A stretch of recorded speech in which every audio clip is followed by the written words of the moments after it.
The rules of thumb that I use is 10% of product development or 1% of sales, whichever you can afford or whichever one is more reasonable for you. Make sure you have budget to support innovation.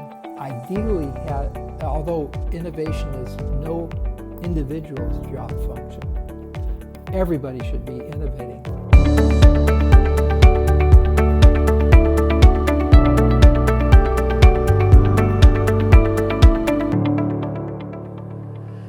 So today we're very fortunate to have John Carter joining us. For those who don't know, John leads a storied career in new product development. He's advised many incredible organizations, including Apple, where he helped create the Apple new product process, which is used by Apple today, Amazon, HP, IBM, Fitbit, and Bose, where he was the chief engineer and inventor of the widely popular Bose noise-canceling headphones. Today, he is the founder and principal of TCGen, a Silicon Valley management consulting firm focused on product development. John also serves on the board of directors at Cirrus Logic, a leading supplier of mixed-signal semiconductors.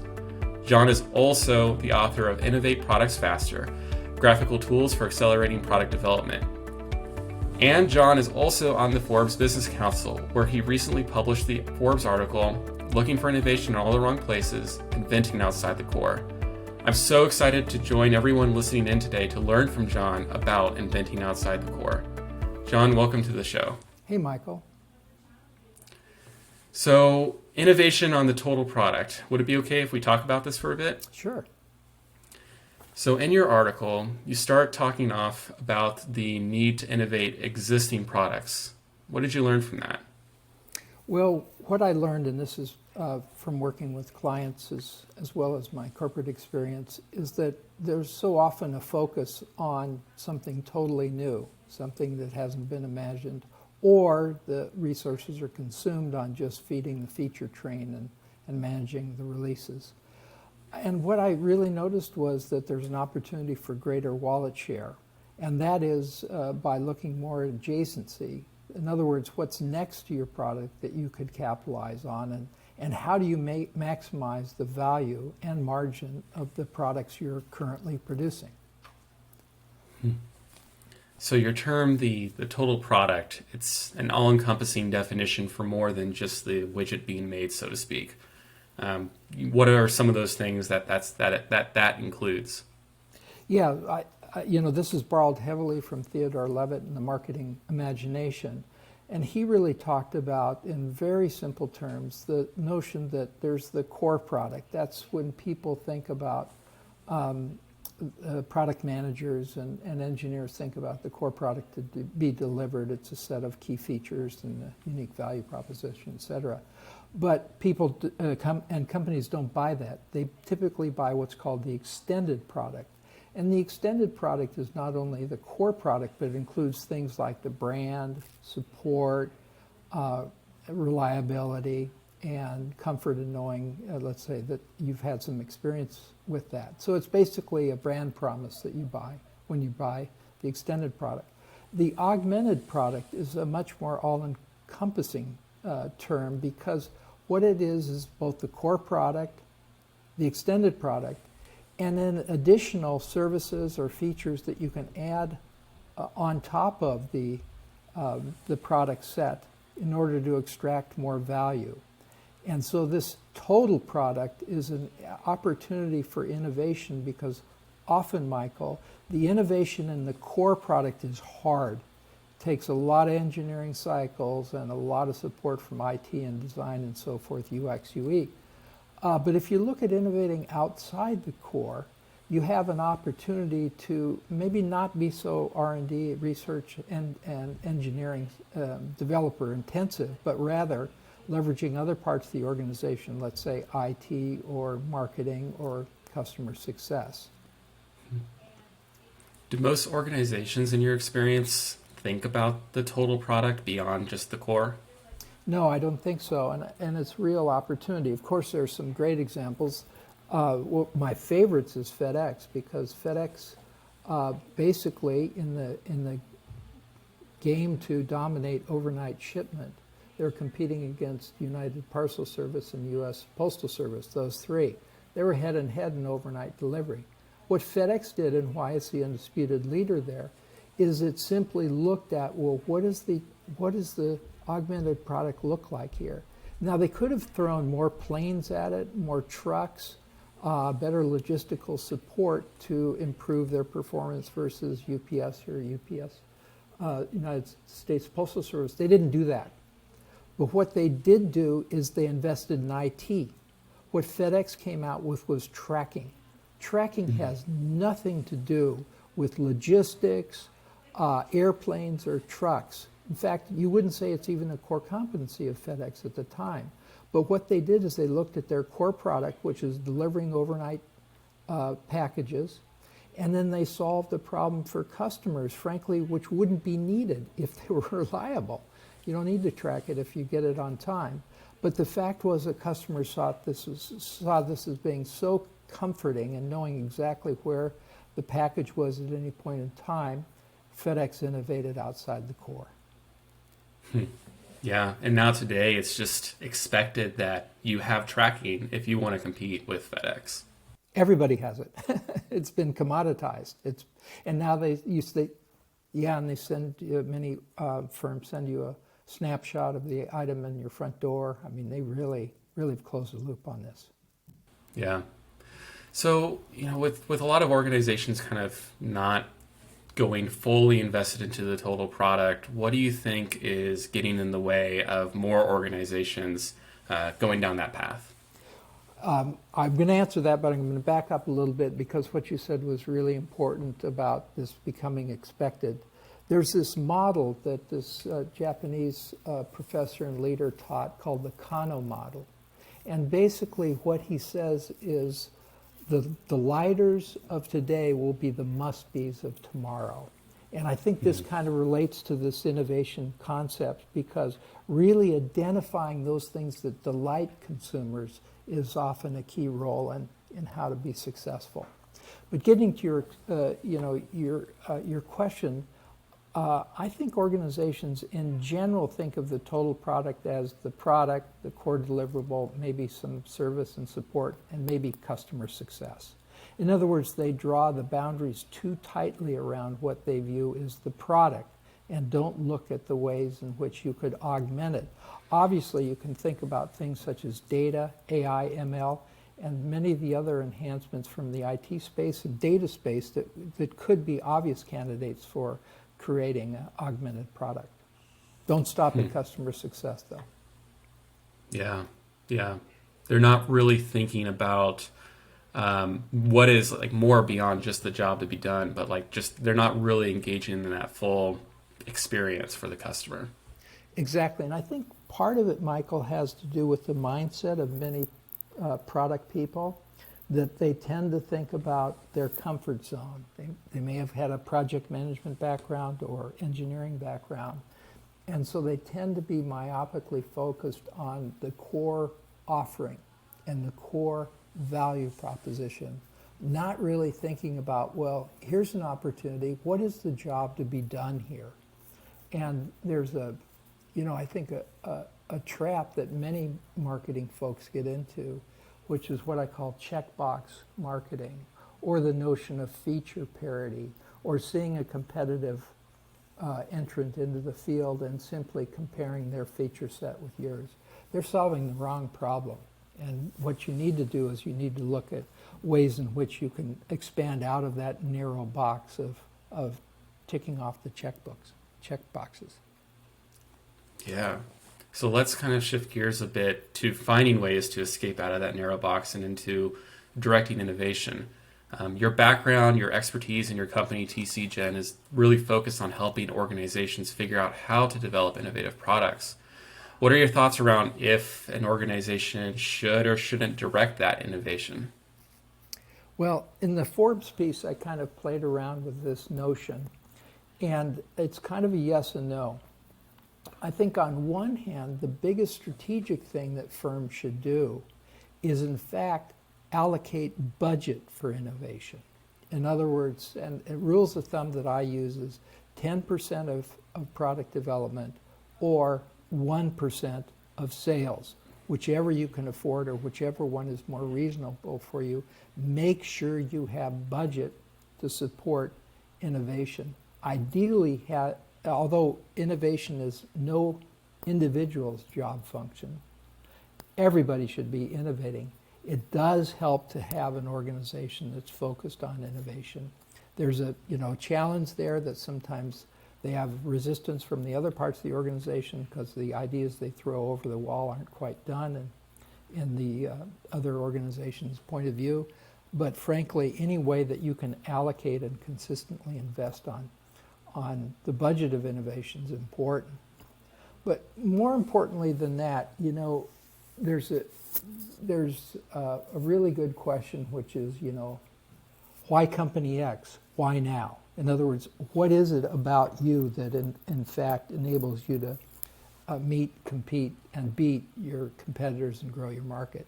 And that is, let's say you've got the budget allocation, let's say 1% of sales to make it easy. The first thing you want to do in terms of directing innovation is think about strategic alignment. And Michael, this is a common mistake. Many firms rather simply respond to the last customer or the biggest customer. But in fact, that's a slippery slope because they may not be telling you needs about a whole expanded market. They may be a narrow segment. So the first and foremost thing, yes, customer input's very important, and obviously you can't go forward without that. And even though companies like Apple say that they don't take customer input, that's simply not true. They absolutely do, and all over the place. But if you look at fundamentally how you would direct innovation besides a budget allocation, I think that first and foremost is strategic alignment. In other words, you have a vision and you have a strategy. So you want to make sure that your innovation is congruent with the strategy. The second is you want to be able to leverage your core infrastructure. And this is, I often call platform leverage. And this includes distribution channels, it could include your technology capabilities, but basically it leverages the brand capability that your organization has. And the third criteria is that because innovation is risky, it should move the needle in terms of revenue and margin. So in a way, these are very loose guidelines, but I typically look at this triad of strategic alignment, platform leverage, and moving the needle as being three ways to direct innovation in the most fruitful way. Very interesting. So you talk a little bit about budget allocation. How does an organization prioritize just resources in general across the board around differentiation, especially when you're talking about that triad? Yeah, well, that's a really good question, and of course it varies. If you don't have strategic alignment, I think you're pretty much dead in the water. And if you don't have platform leverage, in other words, you can't advantage the brand's basically right to compete or privilege in the marketplace, you're wasting a huge opportunity. So assuming those two elements are in place, then how do you look at differentiation? And how do you look at how much resource and effort should you put in this? How much budget around differentiation? Well, I think it's fundamentally 100% in many respects. In other words, the fact of the matter is that if you have a value proposition, some aspects of that value proposition are driven by unique selling points. And these are points of difference. So in addressing the why company X, why now, is a fundamental notion that I believe that all resources should be prioritized around differentiation. Where you may want to make some trade-offs is how much do you put on the core product versus the augmented product? How much do you want to invest in totally new kinds of products? But to my way of thinking, Michael, all efforts in products should be around differentiation. Sometimes it's small, sometimes it's big. But if you don't have any differentiation, you're probably in a commodity market, probably, going to be run more by accountants than creative product types. And so therefore, I think that really organizing and focusing all resources around differentiation is critical. There's also this, it's a rule of thumb, and I think it's of limited value, but many people think about product portfolio management and, how you prioritize investments. And fundamentally, if you kind of consider how much money should we place on bigger bets, there's a rule of thumb for mature companies, which is 70% core, 20% adjacent products, and 10% really breakthrough products. Startups have different ratios. Turns out that ratio is actually, those numbers, the percentages are used by Google, but Google's a very mature company. In startups, it's probably, 30% core and 70% in the transformational category.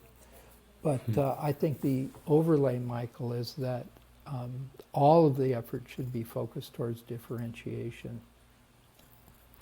How does a company know if they're successful in those differentiation efforts? What are they measuring? Well, that's a great question. I think in the tech world, you always look at things like churn rate and ARR growth, annual recurring revenue growth. But if you generalize that, I think one of the most important metrics is very simple to actually keep track of, and that is how much net new sales have you gotten from this differentiable idea? In other words, you're running along, let's just say it's 10 million ARR or whatever the figure is. You're running along and you introduce a new product or feature. Sometimes that will cannibalize the 10 million, so your forecast may be not quite as rosy. But what you should look at is the differentiable.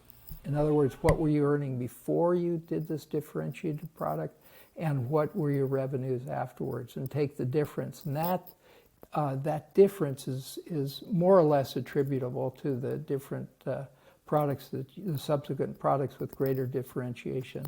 Of course, if the market is growing or you're expanding, you have to take that into account. But the first parameter I'd look at is net new sales from differentiation. And then the reason why I'm so keen on innovating around the core is that you can get margin expansion.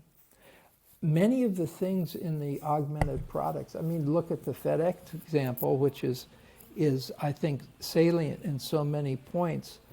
It didn't have to buy more trucks. It didn't have to buy more airplanes. Yes, it needed a lot of new IT equipment, and that's expensive, but IT equipment is typically 2% of revenue. So you go from 2% to 3%, you increase it 50%. Well, that's a pretty small price to pay for the fact that you can now charge, 30% more for tracking. So the second thing you look for is expansion in margin. How's your profit line improving with this differentiated feature? And in fact, if you're not getting margin expansion, I would say that you have insufficient differentiation. So it's a really good lens on the merits of your ideation. And then finally, I think the ultimate measure of this is share growth. In other words, are you taking a greater command of the market in a particular segment? So I think it's measurable and actually pretty rapidly. That's really good. That's really good. So, we're talking about the total product, which, is also like the complete solution. And I'm really curious about further unpacking that a bit. In your Forbes article, you shared that customers don't want a piece of their problem solved. They want complete solutions. What's the difference between having a surface problem solved and being given a complete solution from the customer lens? Yeah, I think this is a terrific question. And I think the most vivid example, in fact, Clayton Christensen talks about this among others, and that is that customers shop for a job to be done or a service to be delivered.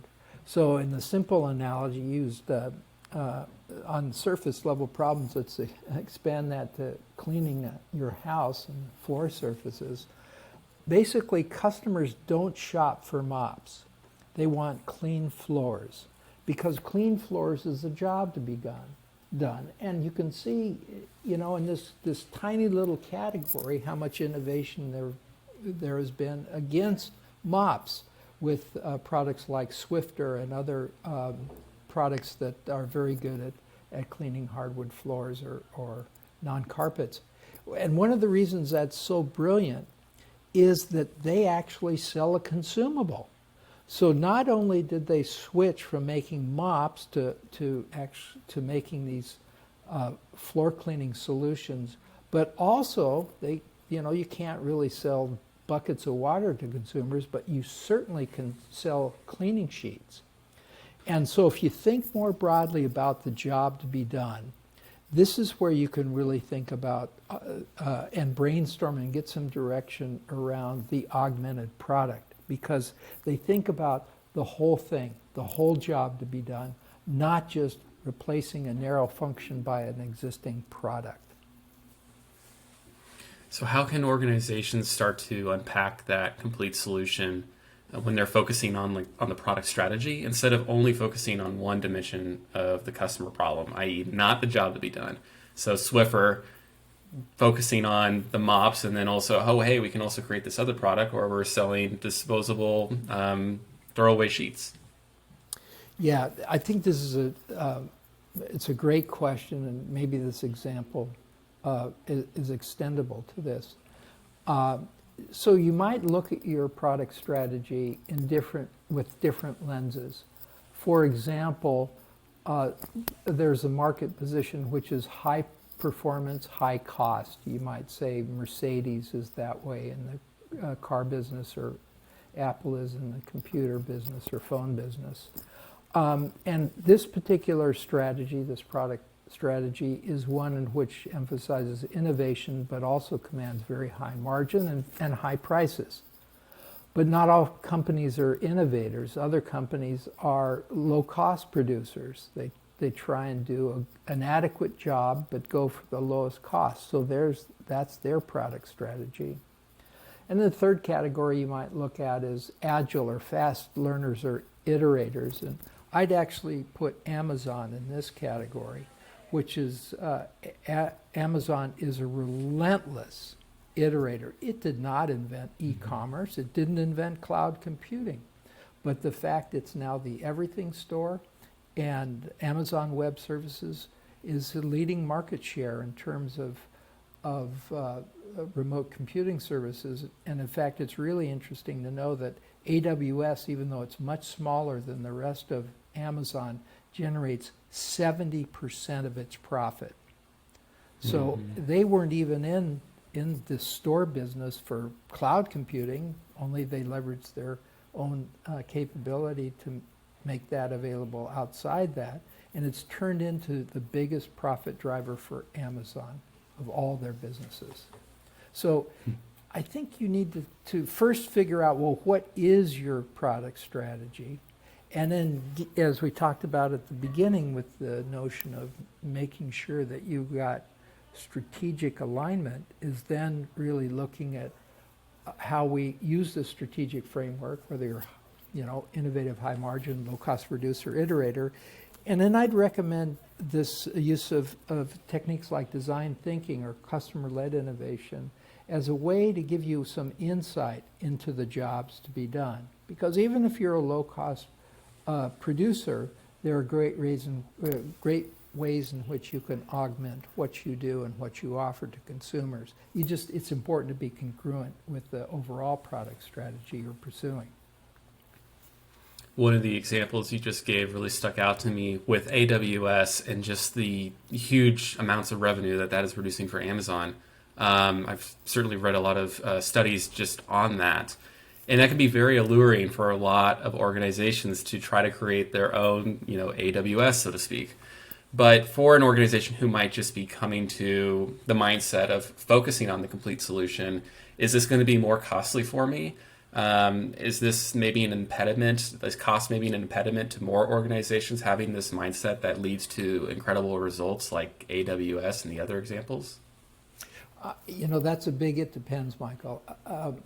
First thing, I think we need to differentiate between CapEx and OpEx. In other words, some investments to create the total product might be more in the capital expenditure area. I'm thinking about IT in particular.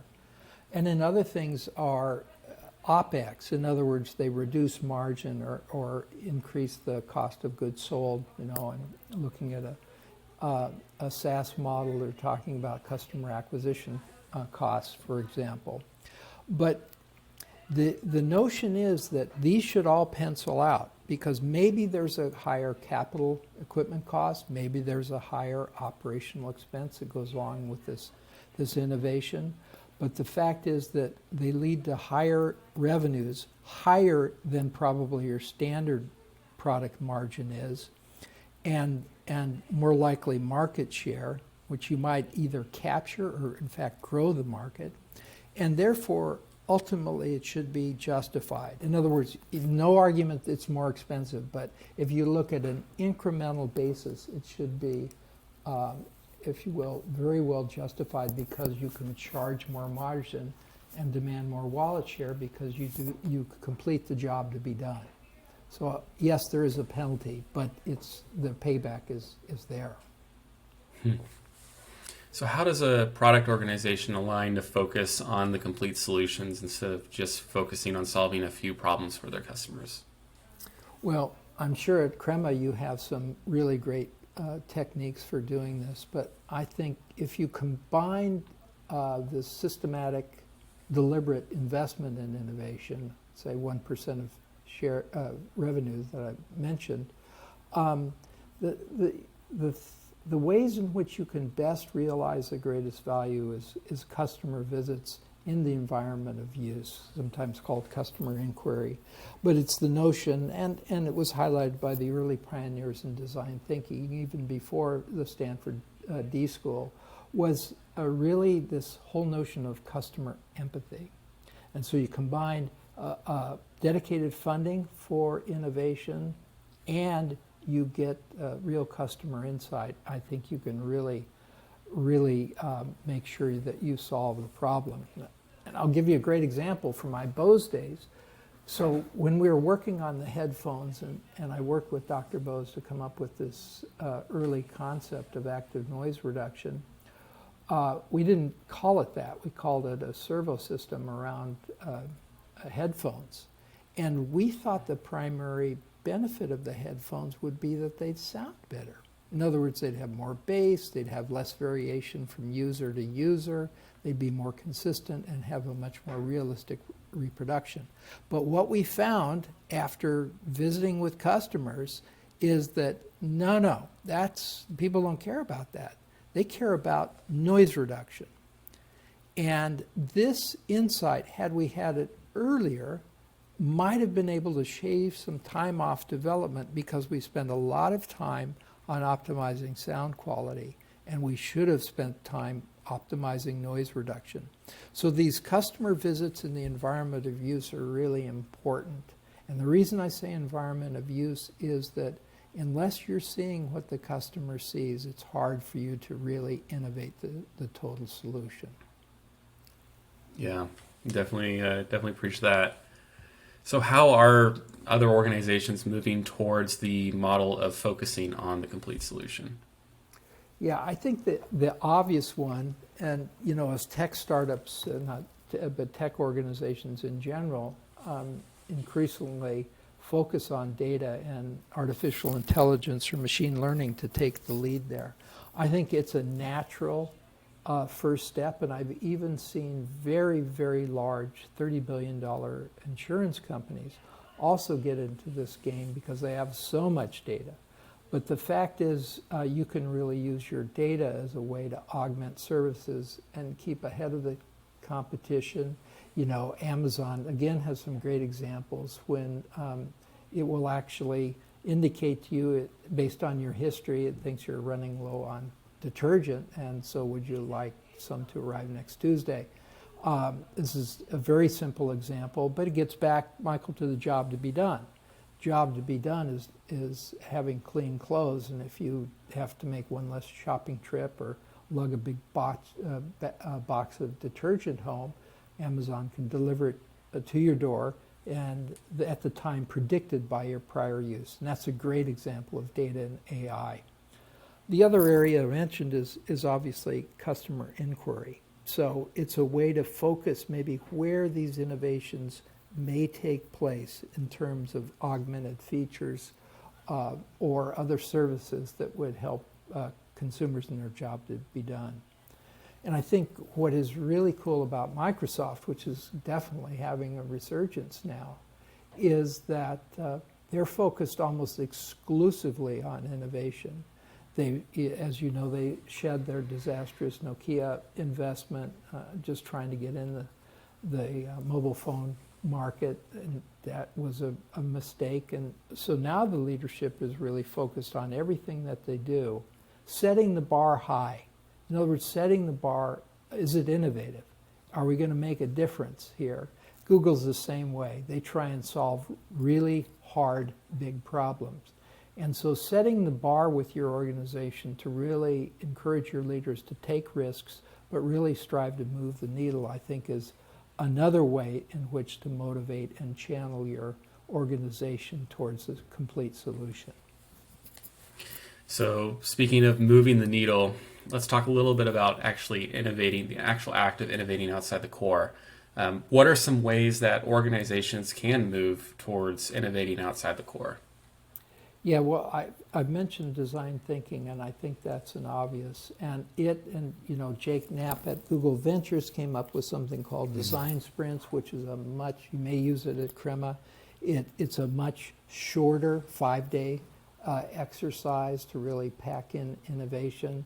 But this crucible of getting a cross-functional team together with the customer, not selling, not designing a product, but really trying to understand the challenges in the environment of use and get the customer empathy, I think, is really key. The other thing, Michael, we started with, which is also super important, is this notion of deliberate investment in differentiation and innovation. And this requires investment year after year after year. Very rarely can you achieve a unique selling proposition or a new to the worth value proposition unless you have some real effort in some area. Innovation's not easy. And part of this, I think, you can mentally carve out some freedom to operate by managing the budget that you spend feeding your basic platform, your basic release cycle, and yeah, you could give it 120% of all the product development budget, but it's much better to limit it to 80%, do the best job you can with 80%, and then allocate the rest of that towards innovation and new kinds of thinking. So that's not getting swallowed by the platform release cycle and just this treadmill of product and feature upgrades over the roadmap.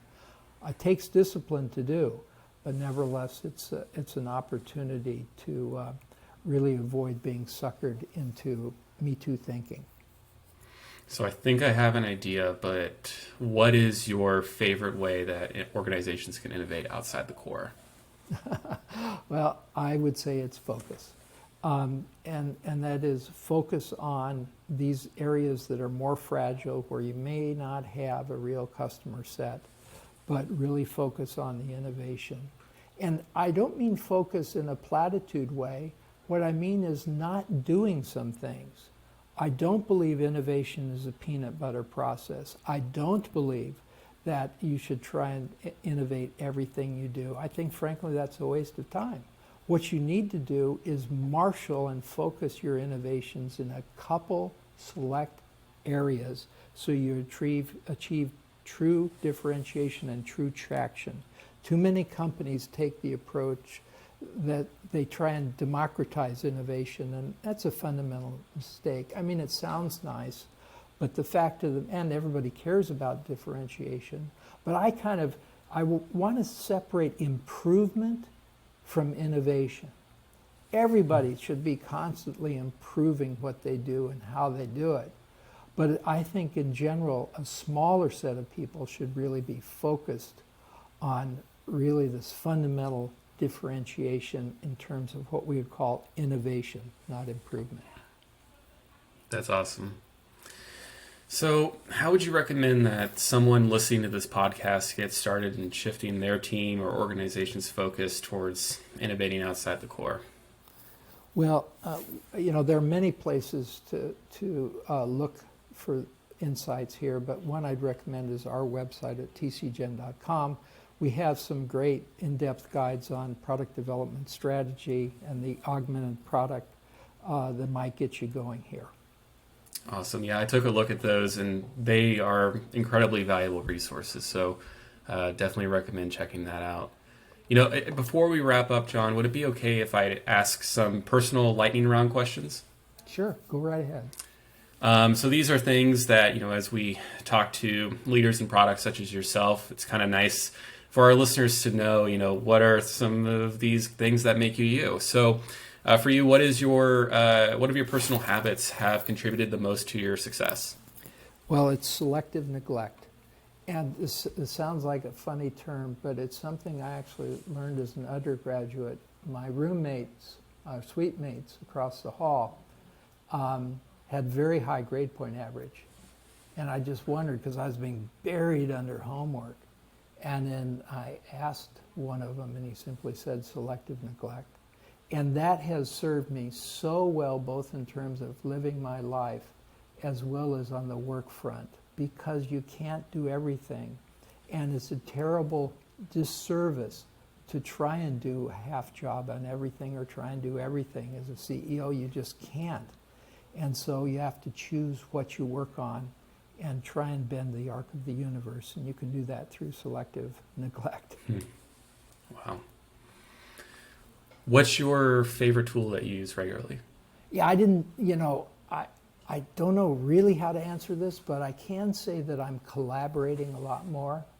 And so tools such as Google Docs, which is now an incredibly effective and powerful, full-featured and responsive cloud-based app, I don't think I could live without. I know it's not a breathtaking insight, but nevertheless, it is the tool of choice for collaboration. And I think we're going to see it expand and expand.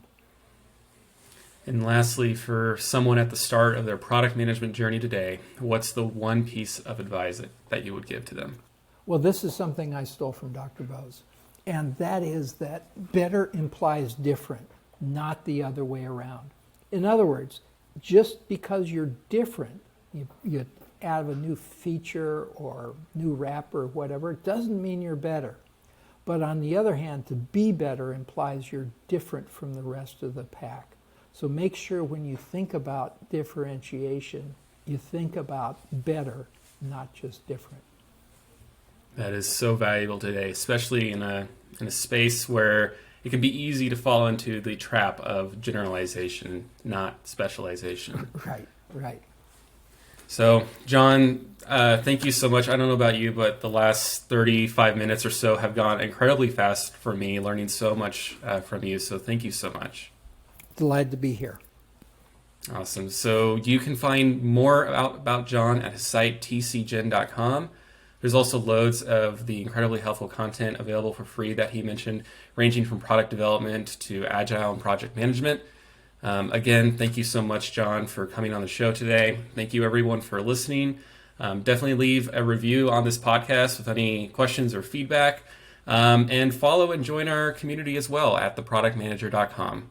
Thank you all.